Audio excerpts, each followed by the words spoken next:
Hello everyone, my name is Gaurav Kumar. और हम starting से पढ़ रहे थे हिस्ट्री ऑफ फिजिकल एजुकेशन, जिसमें हम बात कर रहे थे 1947, 1948 और 1950 की हमने बात कर ली थी।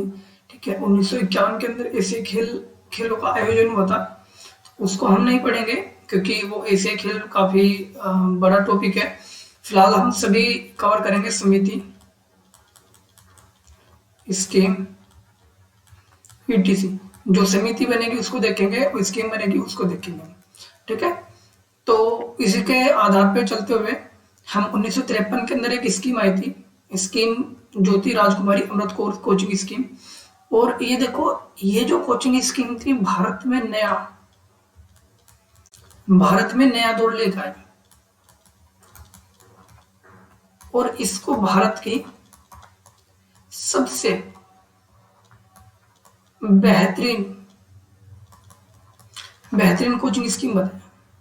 ठीक है, और इसके जो संचालक थे या अध्यक्ष थी वो थी भारत की राजकुमारी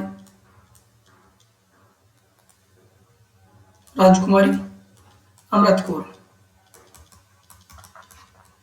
अब अमृत कौर कौन थी? ये 1947 से 1957 तक जो हमारा स्वास्थ्य मंत्रालय था के अध्यक्ष पद पर, ये क्या थी? राजकुमारी अमृत कौर जो थी 1947 से 1957 के अंदर स्वास्थ्य मंत्रालय के अध्यक्ष पद पर थी। और साथ ही साथ हॉकी की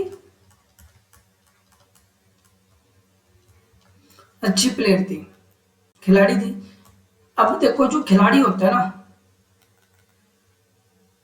जो खिलाड़ी होता है उसके अंदर के जो खिलाड़ी भावनाएं होती है वो कभी नष्ट नहीं होती। ठीक है, तो इन्होंने जैसे भारत आजाद हुआ तो इन्होंने अपने स्वास्थ्य मंत्रालय के आधार पर ही एक कोचिंग स्कीम स्टार्ट की जिसका नाम था राजकुमारी कोचिंग स्कीम। और स्कीम का इसका मुख्य कार्य क्या था? जो अंतरराष्ट्रीय खिलाड़ी थे,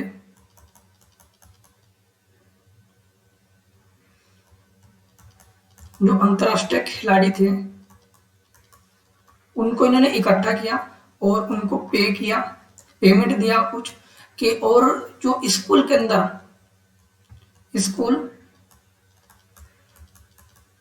कॉलेज के अंदर जो धरातल बेस के आधार पर खिलाड़ी तैयार करना था। ठीक है, तो ये इसका क्या था? मुख्य कार्य था। तो इसको हम बेसिकली नोट्स के द्वारा देखते हैं। ठीक है, राजकुमारी अमृत कौर 1947 से लेकर 1957 तक भारत सरकार के स्वास्थ्य मंत्रालय पद पर रही और हॉकी की बहुत अच्छी प्लेयर थी। और तत्कालीन टेनिस राष्ट्रीय फेडरेशन के अध्यक्ष पद पर इन्होंने नेशनल स्पोर्ट क्लब के संस्थापक रही। ठीक है, ये इनका क्या था? ये अचीवमेंट था। और इसी के साथ साथ इन्होंने क्या किया? इन्होंने राजकुमारी अमृत कौर ने कोचिंग प्लान बनाया जो हम बात कर चुके। और उसके अंदर क्या था? श्रेष्ठ अंतरराष्ट्रीय स्तर के खिलाड़ियों द्वारा स्कूल और कॉलेज के विद्यार्थियों को जमीनी स्तर पर भारत में विभिन्न प्रकार के प्रशिक्षण देना। ठीक है, जो उनका स्पेशल गेम होगा, स्पेशल खेल होगा, उसके अंदर क्या कर रहे थे? प्रशिक्षण दे रहे थे। और स्कीम ये लगातार कितने वर्ष तक चलती रही? 4 वर्ष तक अपना उच्च स्तर पर चलती रही। अब 4 वर्ष के बाद ही क्या हुआ? 4 वर्ष तक बाद ये बंद हो गया था। और बंद होने का भी मुख्य कारण क्या था मैं बता दूंगा आपको अभी, जैसे आगे चलेंगे। तो बंद हो गया था। इसका जो उद्देश्य था, एक तो ये था खिलाड़ी को अंतरराष्ट्रीय खेलों के लिए तैयार किया जाना।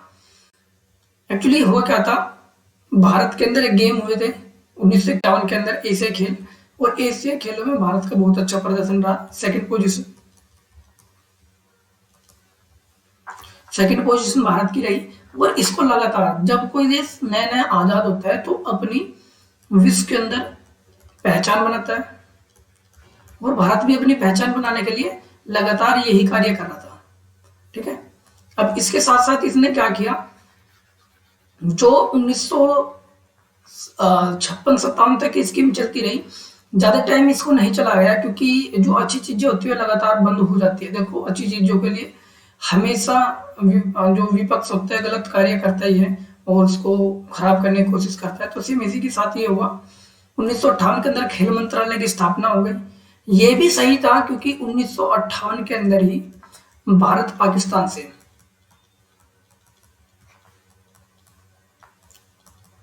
हार गया था। ठीक है, हॉकी के मैच में। अब भारत जो पाकिस्तान से हारा था, उस हार को कोई भी हजम नहीं कर पाया, क्योंकि कई साल से लगातार, लगभग 1927-28 से भारत ओलंपिक में पदक ला रहा था और गोल्ड मेडल ला रहा था, और ये पाकिस्तान से हार गया, जो अभी अभी आजाद हुआ था भारत से। तो कोई भी हजम नहीं कर पाया। तो इसके ऊपर एक कमेटी बनाई गई थी, जिसे बोलते हैं 1958-59 में खेल कूद की तदर्थ जांच,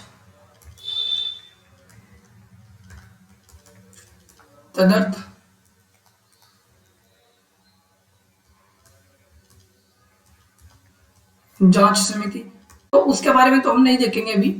तो क्या हुआ, इसके अंदर एक स्कीम बनाई गई थी 1954 के अंदर, अखिल भारतीय खेल सलाहकार समिति। उसने क्या किया, उसने सिफारिश की थी कि भाई भारत के अंदर कोई ऐसा समिति वगैरह होनी चाहिए जो स्कूल कॉलेजों के अंदर खिलाड़ियों को प्रोत्साहन करे और अंतरराष्ट्रीय लेवल पे ले जाकर उनको तैयार करे। ठीक है, तो 1958 में खेल मंत्रालय का स्थापना की गई, जिसमें इस स्कीम के विभिन्न कारण उत्पन्न हो गए। ठीक है, अब देखो, अब से पहले क्या था,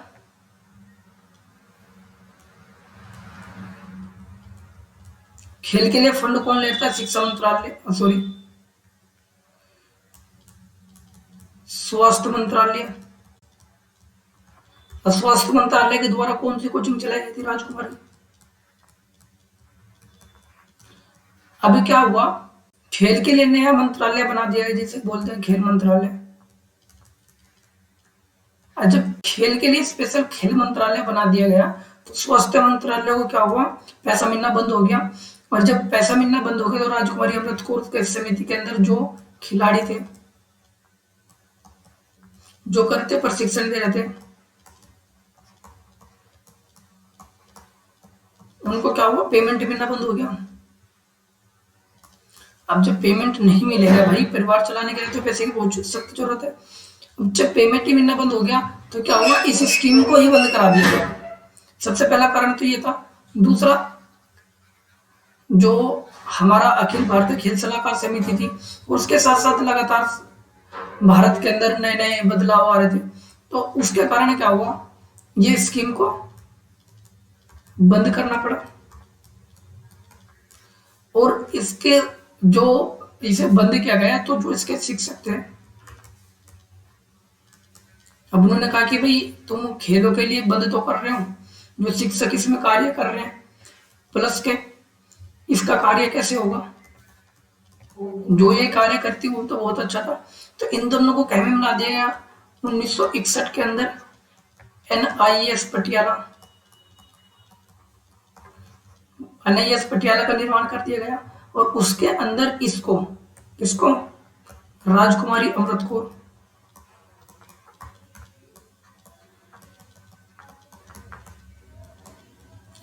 कोचिंग स्कूल को उसके अंदर विलय कर दिया गया। लेकिन ये संतुष्टिजनक कार्य नहीं था। जो कार्य राजकुमारी अमृत कौर समिति कर रही थी, वो कोई नहीं कर पाया। ठीक है, और इन्होंने क्या किया, इसका मुख्य बंद होने का कारण क्या था, वो तो मैं बता चुका हूं। ये गलत लिख रहा है, 1958 था बनाया खेल मंत्रालय और अखिल भारतीय खेल सलाहकार समिति के अन्य कारण थे। देखो, एक तो खेल मंत्रालय और अखिल भारतीय खेल सलाहकार समिति, तथा खेल मंत्रालय का निर्माण होने से स्वास्थ्य मंत्रालय को मिलने वाला फंड पैसा क्या हो गया, बंद कर दिया गया। अब वो ये कि भाई आपका काम तो स्वास्थ्य का है, जब स्वास्थ्य का कार्य है तो आप स्वास्थ्य का देखो, इसे छोड़ दो। ठीक है, जिसके अंदर आर्थिक मदद नहीं मिलने के कारण इसको मजबूरन बंद करना पड़ा, ये इसका मुख्य कारण हो सकता है। ठीक है, 1957 में इस योजना का मुख्य उद्देश्य क्या था? 4 आयु वर्ग, उद्देश्य 4 थे। ठीक है, सबसे पहला आयु वर्ग स्कूलों, कॉलेजों, युवा क्लबों और युवा खिलाड़ियों को कवर करना था। किस किस को? स्कूल, कॉलेज, युवा क्लब और युवा खिलाड़ी, इनको कवर करना था। लेकिन अखिल भारतीय खेल सलाहकार समिति 1998 में गठित हुई, इसका व्यापक आधार विकसित करने की बात की। ठीक है, उन्होंने कहा कि कोई ऐसा व्यापक आधार होना चाहिए जिसके आधार पर क्या हो, खिलाड़ियों को तैयार किया जा सके। किसको? खिलाड़ी तैयार करने के लिए ये व्यापक आधार हो। वही अब ये व्यापक आधार कौन कर रहा था? राजकुमारी, अमृत कौर। अब इन्होंने क्या किया? स्वास्थ्य मंत्रालय को छोड़ दिया। अब जब चलाने वाला ही नहीं रहा तो फिर उस मंत्रालय का काम ही क्या रह गया? अब वही इनसे इस कार्य को छीन लिया गया और उसके बाद ये बंद हो गई। और जो 1961 में स्थापित हुए NIS पटियाला में विलय करा दिया गया। और राजकुमारी अमृत कौर कोचिंग स्कीम में प्रशिक्षण देने वाले शिक्षकों को MS master of certificate, masters sport certificate के लिए विलय करा दिया गया। उन्होंने कहा कि जो इसके अंदर खिलाड़ी थे, जो प्रशिक्षण दे रहे थे, उन्हें कहा कि भाई आप उस पटियाला के अंदर एक डिप्लोमा कर लो, क्योंकि ये जो खिलाड़ी थे ना, देखो ये जो खिलाड़ी थे ना, खिलाड़ी तो अंतरराष्ट्रीय थे, वो तो हमने मान लिया, पर इनके पास सिखाने का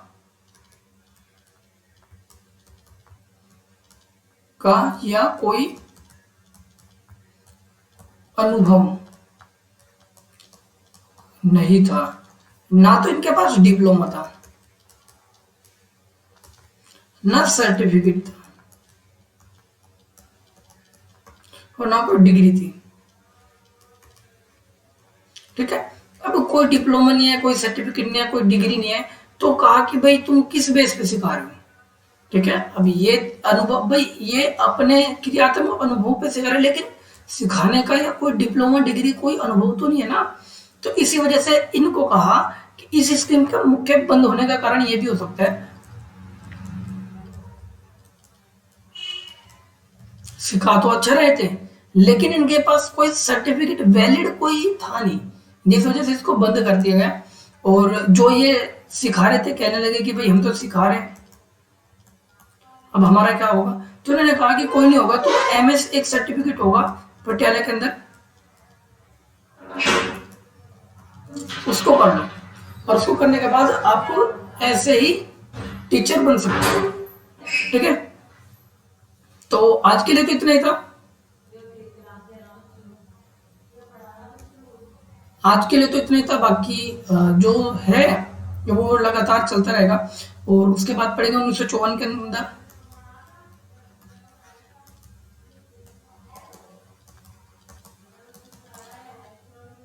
अखिल भारतीय खेल सलाहकार समिति, और 1956 के अंदर